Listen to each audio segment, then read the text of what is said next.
Hello, bienvenue sur ma chaîne. On va continuer cette série de vidéos autour de la vaginoplastie. Donc pour rappel, je me suis fait opérer le 25 mars 2024 par le docteur Marcelli, enfin l'équipe du docteur Marcelli, à l'hôpital de Tourcoing. L'opération s'était très bien passée, tout était ok. Je vous avais fait une vidéo, une update au niveau des 1 mois. Là cette fois-ci, on va faire les 2 mois et 3 mois. Je suis désolée pour le retard, j'avais une multitude de choses à faire, mais on y va, c'est parti. Donc, en termes d'évolution, depuis les 1 mois, il faut savoir que à peu près 2 semaines après la date des 1 mois, j'ai les fils qui sont tombés tout seuls. Concrètement, j'ai repris une activité, on va dire, un peu plus poussée. J'ai peut-être un peu moins écouté mon corps aussi, au niveau des douleurs, des difficultés, etc.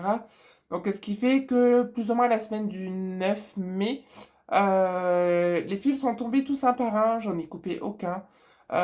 Et il y avait que les fils au niveau de l'intérieur que je ressentais, quand notamment je touchais, qui ne bougeaient pas. Et à savoir que ceux-là, il faut vraiment pas y toucher, il faut vraiment rien y faire. Ceux extérieurs, il y a encore possibilité de faire des choses, mais à l'intérieur, évidemment, on ne touche pas, que ce soit sur les grandes lèvres, les petites lèvres, etc., etc. Mais du coup, la plupart des fils sont tombés tout seuls directement. J'avais juste à prendre une pince, la pince à épiler, la pince médicale, pour dire de tirer. Ils sont enlevés tout seuls. Il y en a peut-être un que j'ai dû forcer parce qu'en fait, ma peau s'est renourrie dessus. Mais au niveau des fils, tout est tombé. Au niveau des douleurs, déjà au bout de 2 semaines, du coup, cette fameuse semaine du 9, comme j'écoutais pas forcément trop mon corps, les douleurs ont été intensives. Mais malgré tout, ça s'est très très vite estompé, dans le sens où mon corps s'est habitué un petit peu à ces douleurs et le fait que les fils sont tombés, les douleurs se sont aussi très restreintes et très réduites. Comme quoi que les fils, en fait, c'était vraiment la base des douleurs et que du coup, il fallait vraiment que j'enlève, tous ces fils, hein, qui me bloquaient, la totalité et surtout, je pense qu'ils me tiraient, dans la culotte, hein, soyons clairs. Donc, quand ils sont tombés, au niveau de la douleur, ça s'est, très, très réduite, très, très, très, très restreinte. Au niveau des dilatations, durant tout ce mois, on va dire ce 2e mois, j'ai continué à 4 dilatations et j'avais toujours des rendez-vous tous les 15 jours avec l'équipe, infirmière du coup du docteur Marcelli. À savoir du coup que je forçais apparemment un peu trop sur les dilatateurs et ce qui fait qu'au niveau de la fourchette du bas, je me blessais. En fait, j'avais une ouverture, hein, et en même temps, l'inclinaison des dilatateurs n'était pas bon. Donc concrètement, hein, on va dire que c'est le vagin, il est là. Le dilatateur, j'étais censée le mettre légèrement comme ça. Moi, je le mettais plus ou moins comme ça apparemment. Ce qui fait qu'à l'intérieur du vagin, à ce niveau-là, avec la grande lèvre, j'avais aussi arraché légèrement. Donc niveau douleur, c'était supportable, hein, c'était ok. J'avais pas d'extrême douleur par rapport à tout ça, mais du coup, il fallait vraiment que je me détende et que j'aille beaucoup plus doucement pour faire mes dilatations et surtout avec la bonne inclinaison. Donc conseil des infirmiers et infirmières, ils m'ont dit de mettre de la vaseline évidemment chaque nuit pour dire de nourrir un petit peu justement ces plaies, hydrater aussi ces plaies. Cette semaine du 9 a été, j'ai même envie de dire peut-être un déclic parce que c'est la période aussi à laquelle où j'ai repris une activité un peu plus poussée sur mes activités que je faisais, notamment les streams sur Twitch. J'ai repris donc les streams, j'en ai fait plus ou moins 3 cette semaine-là et j'en ai fait 2, on va dire 2, 3 grand maximum les semaines d'après. Avec un rythme où là je respectais évidemment mon corps et ce qu'il disait. Donc j'ai réussi à m'asseoir, on va dire, 2h30, 3 heures d'affilée en jouant évidemment et en communiquant, discutant. Euh, donc ça a pris aussi pas mal d'énergie, hein, tout en sachant qu'en plus je fais du Overwatch à cette période-là, donc quelque chose de très dynamique, très collectif. Donc ça me demandait aussi pas mal d'énergie. Donc j'ai réussi grand maximum à faire 3 heures, mais je respectais vraiment ce que me disait mon corps. Et tout en sachant qu'en plus, je devais aussi un minimum le ménager puisque je participais aussi à un événement caritatif. Je vais pas trop en parler de l'événement caritatif ici parce que quoi qu'il en soit, c'est pas le sujet, mais n'hésitez pas à venir sur Twitch si vous voulez pour me poser des questions. Franchement, ça a été un super événement au profit du 116 000 quand même, ça je peux le dire. Donc, au profit donc des familles d'enfants disparus notamment. Donc un numéro qui est évidemment gratuit et disponible partout en France. Du coup, je suis allée donc le 28 mai voir le chirurgien, le docteur Marcelli. Alors, c'est pas le docteur Marcelli qui m'a reçu. C'est, une interne qui apparemment était là pour mon opération. Le docteur Marcelli n'est pas très disponible malgré tout, mais par contre toute son équipe est présente, bienveillante et cetera. Mais c'est vrai que le chirurgien n'est pas forcément très dispo. Alors, on comprend, hein, quand même, hein, ça reste un chirurgien et qui est, plutôt pas mal occupé et pas mal demandé. Donc, on j'ai discuté avec l'interne de manière générale, comment je ressentais les choses, comment je vivais, cette opération, comment les soins, les dilatations, impactaient ma vie, comment je m'organisais et cetera. Ensuite est venu donc, l'examen gynécologique. Concrètement, évidemment, hein, elle a fait un palpé, elle a fait un toucher, vaginal. Elle m'a indiqué que donc toutes les cicatrisations internes étaient bonnes, en très, très bonne évolution, même quasiment terminées. Au niveau de la première cicatrisation, hein, je vous rappelle, il y a plusieurs stades de cicatrisation, donc la première était faite. Elle m'a reprécisé que j'y allais peut-être un peu trop fort au niveau donc des dilatations et du coup qu'il fallait vraiment que je me détende. Parce qu'en fait, si vous voulez, quand je fais une dilatation, je parlais d'anneau cicatriciel dans mes vidéos d'avant. En fait, donc il ne s'agit pas de l'anneau cicatriciel, mais du périnée. Et comme le périnée, je n'arrive pas à le décontracter, je n'arrive pas à me détendre apparemment.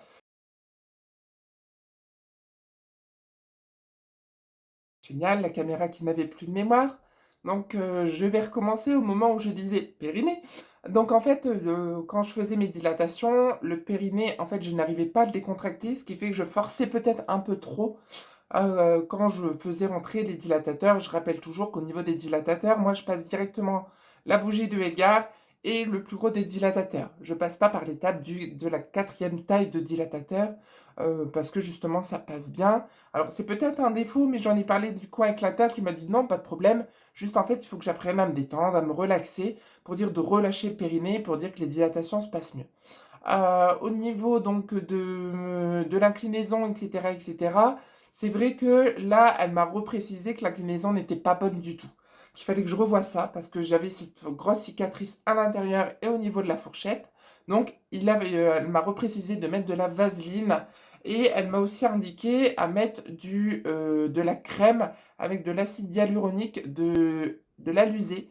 Je vous mettrai de toute façon la marque directement en description avec le nom. Ça m'a coûté 9 euros en pharmacie. Donc c'est une crème hydratante avec acide hyaluronique pour directement les cicatrices externes donc du vagin à mettre, du coup à y appliquer toutes les nuits. À savoir que vous pouvez aussi coupler à mettre ça la journée et la nuit à mettre de la vaseline quand même pour dire d'assouplir vos plaies et pas vos plaies, attention pardon, vos cicatrices. Très important. Bien distinguer plaies et cicatrices. Donc les cicatrices, pour dire de les détendre, vaseline, vous pouvez mettre la nuit, y l'user la journée. Moi, j'ai préféré prendre l'option à l'user la nuit, pas plus, parce qu'en termes de rythme, dans ma vie, c'était compliqué d'en appliquer toujours autant. En plus, avec la vaseline sur la plaie de la fourchette et à l'intérieur. Enfin voilà. Donc j'ai préféré faire ça de manière très méthodique. Et à savoir, donc le lendemain matin, sur les cicatrices sont lisses. Les cicatrices sont douces. Les cicatrices sont flexibles, simplement. Donc ça fait vraiment bien effet. Mais par contre, il faut tenir le rythme à le faire toutes les nuits. C'est comme tout. Donc vraiment, cette opération, que ce soit aussi les dilatations, maintenez votre rythme.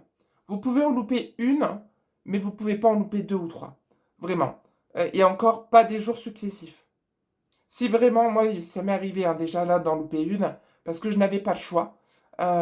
Et en soi, c'est pas si grave. J'ai revu avec toutes les équipes infirmières et chirurgiens. C'est ok d'en louper une, pas plusieurs fois d'affilée, pas plusieurs jours d'affilée, mais vraiment, voilà. À vous de gérer selon votre timing. Du coup, j'ai vu seulement le chirurgien, donc le docteur Marcelli, à la fin de l'entretien, qui l'interne lui a fait un compte-rendu. Et c'est tout, ça s'arrête là. C'est vrai que c'est un peu dommage, j'aurais bien aimé le voir et pouvoir discuter un peu avec. J'avais deux, trois questions que j'avais pas forcément envie de poser à l'interne. Mais bon, après, j'ai envie de dire, c'est un chirurgien, c'est comme partout, et comme pour tout, ils sont relativement très occupés.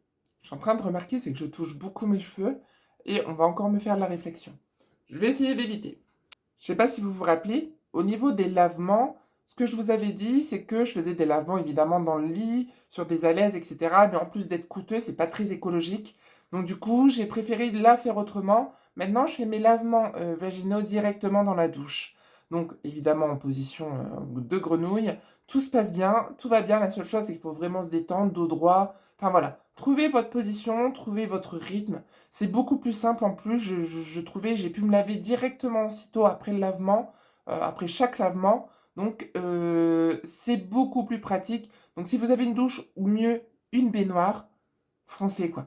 N'attendez pas, si vous savez lever les jambes, parce que moi je sais qu'au tout début c'est ça qui a été compliqué, c'était de lever les jambes. Dès que vous avez l'opportunité, douche ou baignoire, pour dire de faire vos lavements, ce sera beaucoup plus pratique. Et même niveau hygiène, je me sentais beaucoup plus propre. Alors, le stade entre les 2 mois et les 3 mois, concrètement, là, l'évolution, je marche correctement, je sais m'asseoir plus de 2 heures, plus de 3 heures. Par contre, j'ai toujours de la fibrine. J'en ai toujours encore, mais je me suis posé la question si c'était pas à cause des serviettes hygiéniques. Donc faites bien attention aussi aux serviettes hygiéniques que vous utilisez. À un certain moment, les serviettes m'ont commencé à me gratter. Enfin, ça me commençait à me gratter au niveau du vagin. J'avais des petites cloques, etc. Donc réaction allergique, j'ai changé de marque. Ça a été pendant 2 semaines et ça a repris de plus belle. Et j'avais toujours des traces évidemment jaunes sur les serviettes. Donc en plus d'un coup, c'était pas agréable, c'était pas confortable. Mais c'est pas pour autant que j'avais énormément de pertes. Donc là concrètement, sonnent les 3 mois aujourd'hui, enfin hier pardon, c'était hier, c'était le 25 juin. J'ai changé d'option, j'ai arrêté les serviettes hygiéniques et maintenant bah, je mets que des culottes hein, simplement. Donc j'ai toujours des pertes. C'est vrai que c'est un peu humide, mais je change de culotte ben, 2 à 3 fois par jour et comme je me douche, enfin je lave à chaque fois que je fais un lavement vaginal, ça me semble tout aussi propre qu'une serviette hygiénique où justement on ne sait même pas ce qu'il y a dedans et qui est coûteux, qui n'est pas forcément écologique, etc. et qui me crée en plus une irritation et probablement une allergie. Donc j'ai décidé de faire comme ça mouille pas forcément mes vêtements pour autant, c'est juste humide au niveau de la culotte, mais c'est supportable. J'ai décidé en tout cas de prendre cette décision-là pour dire de voir l'évolution. Concrètement, ça fait que 2 jours, je ne peux pas vous en dire plus sur ça, mais c'est l'option que j'ai choisie là pour l'instant. Vous avez été nombreuses à me poser des questions, surtout en MP. J'ai décidé d'y répondre dans une vidéo en FAQ. Ce sera beaucoup plus simple pour moi, notamment sur l'aspect donc aussi intime. Il y a juste cette catégorie de l'aspect intime que je vais pas non plus polémiquer dessus. Ça m'appartient et c'est hyper important de garder pour moi et de ne pas répondre forcément aux commentaires qui parlent de mon intimité. Tout ce que je peux vous dire, c'est que c'est une réussite sur la totalité. Euh, que ce soit autant esthétique, que ce soit autant physique, que ce soit autant au toucher, etc. Toutes les sensations sont là. C'est aussi une réussite, je vais essayer de ne pas pleurer, parce que pour la première fois de ma vie, j'arrive enfin à m'accepter un peu comme je suis. Il y a même certains complexes, notamment à la poitrine, parce que j'ai une très, très petite poitrine, je me dis, ça tombe, je vais pas la refaire. Ça m'a totalement décomplexée, je revis. Vraiment, je revis et je me sens bien dans mon corps. Je me sens bien avec moi-même et pour une fois, je m'accepte. Vraiment. Je me suis même retrouvée, pour une petite anecdote, à aller tester des vêtements en magasin parce que je suis invitée à un mariage. Et je testais les vêtements et ma sœur était revenue avec d'autres vêtements. Et j'ai pas prêté attention que j'étais en petite culotte. Et je suis sortie de la cabine d'essayage en petite culotte. Chose qui me serait jamais arrivée avant. Parce que même dans la cabine d'essayage, j'avais peur de me déshabiller dans la cabine d'essayage. De peur que quelqu'un puisse voir. Il fallait absolument tout fermer, tout barricader. J'ai vraiment ce sentiment d'être complète, d'être moi-même et de pouvoir aller bah, jusqu'au bout de mes rêves, d'accomplir tout ce que j'ai envie de faire. J'y crois. Et pour une fois, je me regarde dans la glace. Je regarde mon corps, je me dis qu'il est beau, je me dis qu'il est ce qu'il est. Évidemment, il a ses défauts. Évidemment, j'ai mes complexes, mais ce ne sont que des complexes. Je n'ai pas revécu de crise de dysphorie depuis mon opération. Une légère dysphorie par rapport à la poitrine, mais c'était à la limite de dysphorie complexe, j'ai envie de dire. Ça m'a pas empêché de vivre, ça m'a pas empêché de sortir. Il m'a fallu juste un petit peu de temps, mais c'est la seule chose, la seule crise de dysphorie que je peux euh, dire que j'ai vécue. Maintenant, je peux le dire. Je suis une femme à part entière. Je me sens plus du tout euh, imposteur. J'ai plus ce syndrome que je pouvais avoir avant. Je me sens pleinement femme, simplement. Merci en tout cas d'avoir écouté. Merci d'avoir été là jusqu'au bout. N'hésitez pas aussi à vous abonner, à mettre en commentaire toutes vos questions, toutes vos interrogations. Je ferai cette FAQ, je ne sais pas quand, parce que là j'ai un rythme très effréné au niveau des streams. On a des propositions. N'hésitez pas aussi à venir nous voir sur Twitch, nous faire un coucou et passer une bonne soirée. Je stream à partir de 18h. De toute façon, vous aurez tous mes réseaux directement en lien dans ma description. Je vous dis à bientôt, je vous fais des bisous et je vous dis prenez soin de vous.